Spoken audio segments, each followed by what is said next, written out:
Florida, home to a myriad of fascinating sights and scenes like the Everglades, Tampa Bay, a place called Muck City, but also maybe a looming economic disaster.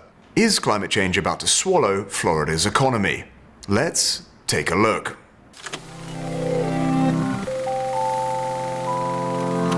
I'm Jay Lipman, this is The Day Before Tomorrow, and today, climate change and Florida's economy.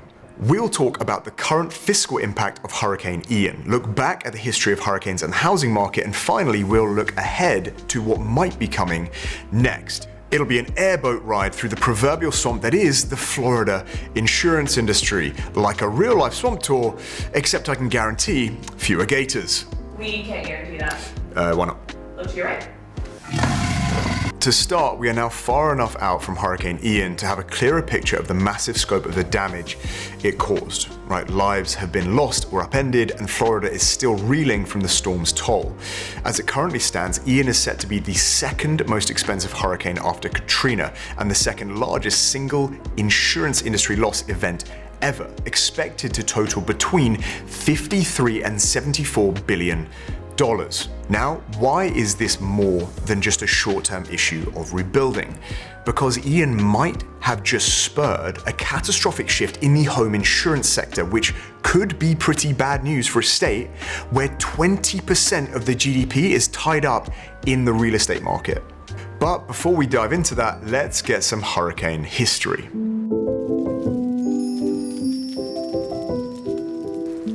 Welcome to Storytime. Let's zoom back to August 1992. Hurricane Andrew was a Category 5 storm that hit southern Florida and gave an enormous wake-up call to the insurance industry. At the time, this was one of the most expensive natural disasters to hit the US. As a result, most of the national home insurance companies recognized the increased risk of insuring in Florida and began to leave the state. So two things happened as a result.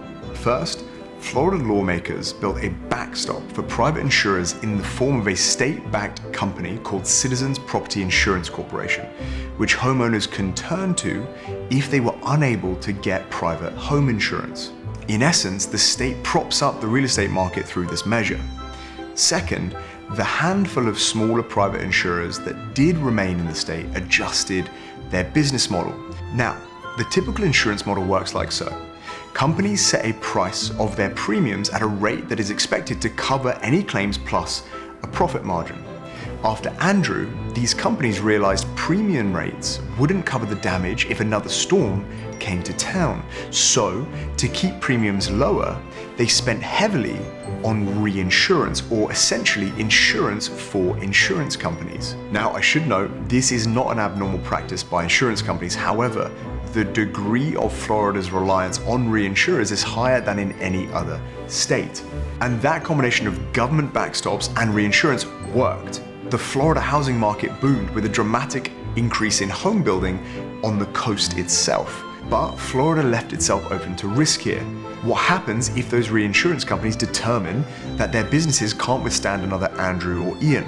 Is the public backstop of Citizens enough to keep the state afloat? We might soon find out. To summarize, the Florida insurance market is a very large, very swampy house of cards, and one that Ian might have just brought crashing down. Insurance companies could see 1 million total claims in the wake of Ian, and that's putting stress on a system already stretched paper thin. Importantly, in the year prior to Ian, 6 insurance carriers already declared insolvency.